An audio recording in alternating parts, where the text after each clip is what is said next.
में आप सबों का स्वागत है। हम लोगों का देश काफी कठिन और चुनौती भरे समय से गुजर रहा है। देश का लोकतंत्र गंभीर खतरे में। पहले तो कहा जाता था घोषित इमरजेंसी है, लेकिन हाल में ऐसी घटनाएं घटी हैं, लगातार घट रही हैं, जिससे अब घोषित नहीं घोषित इमरजेंसी का नजारा पेश हो रहा है।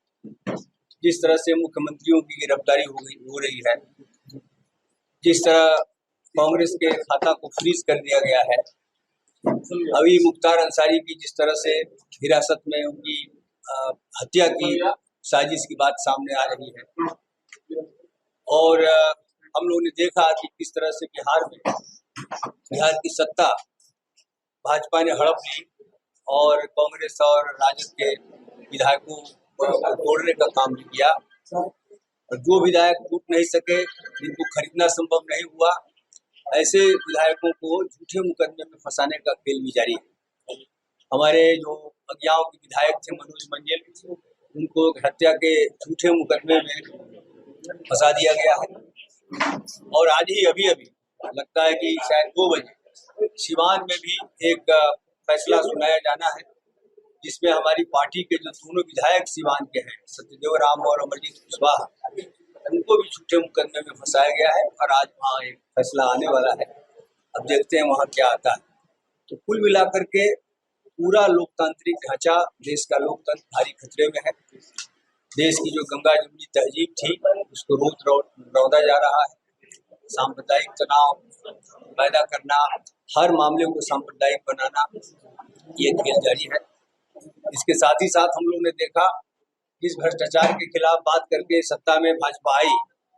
आज जो इलेक्टोरल बॉन्ड का घोटाला आया है, तो बहुत बड़ा, शायद देश का या दुनिया का सबसे बड़ा राजनीतिक घोटाला है। इसी तरह से हम देख रहे हैं कि किसानों की आय दुगनी करने की बात पर सरकार आई थी, लेकिन किसान लगातार आंदोलन में है, किसानों की स्थिति नहीं सुधरी। आज एमएसपी के सवाल पर आंदोलन लगातार चल रहा है। बिहार में हम लोगों ने देखा जातीय गणना हुई, तो न्याय और विकास के नारे के साथ जो सरकार सत्ता में आई थी, इतने वर्षों तक, करीब 15-20 वर्षों से सरकार यहाँ चल रही है, भाजपा और जदयू की। हम लोगों ने देखा कि किस तरह से बिहार की 2/3 आबादी 10,000 से नीचे की आमदनी पर, मासिक आमदनी पर गुजर बसर करती है। तो ये कुल मिला करके बड़ा सवाल है।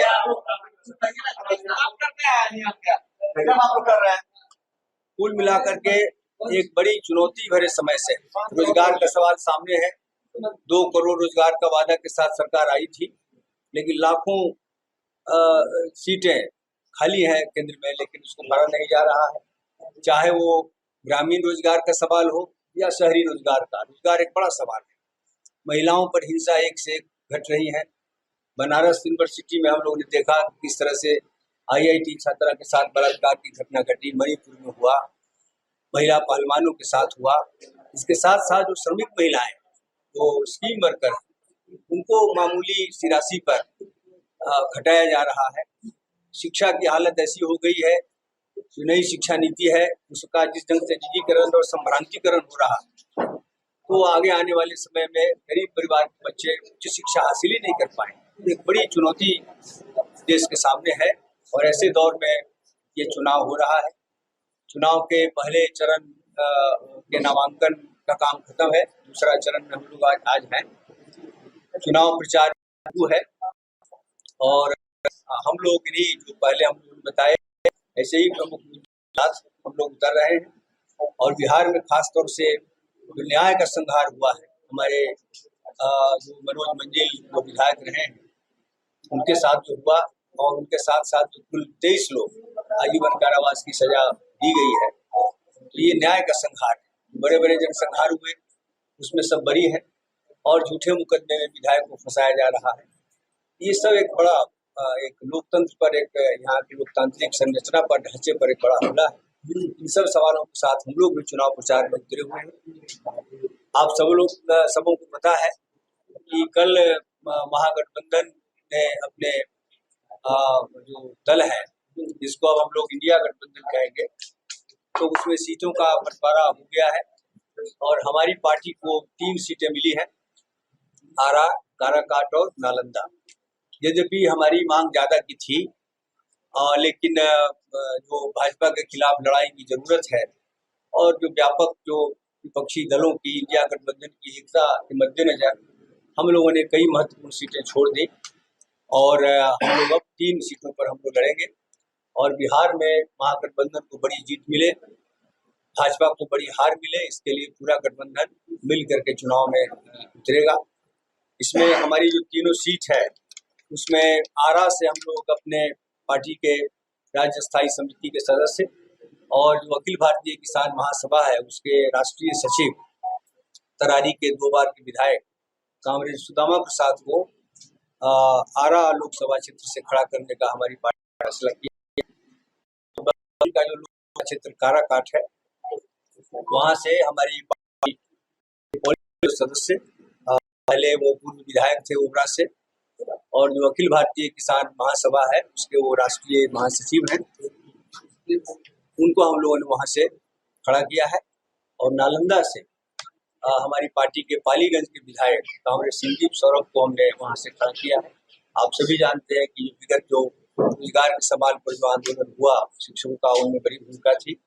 वो हमारे पूर्व महासचिव रहे हैं, जेएनयू के आयशा के महासचिव रहे हैं।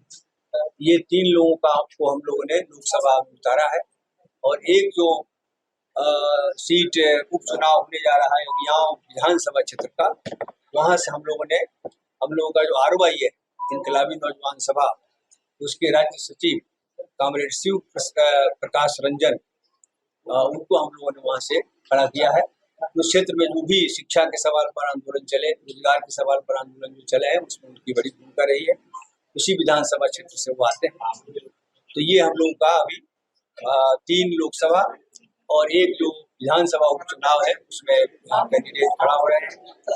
इसी 3 अप्रैल गेट पब्लिक लाइब्रेरी में हम लोगों ने चुनाव की तैयारी के मद्देनजर एक राज्य स्तरीय कार्यकर्ता कन्वेंशन का आयोजन किया है, जिसमें पूरे राज्य से कार्यकर्ता जुटेंगे और लोकसभा चुनाव में बेहतर ढंग से कैसे भाजपा के खिलाफ प्रचार अभियान चलाया जाए और उनको यहाँ पराजित किया जाए, इसके बारे में हम लोग बात करेंगे।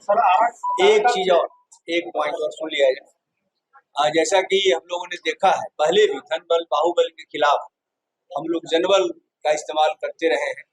इस बार जो इलेक्टोरल बॉन्ड के नाम पर जो एक धनबल की ताकत फिर से सामने आई है, उसके खिलाफ हम हर घर जाने का कूपन लेकर 20 रुपये का कूपन लेकर हम लोगों ने एक अभियान चलाने का फैसला लिया है।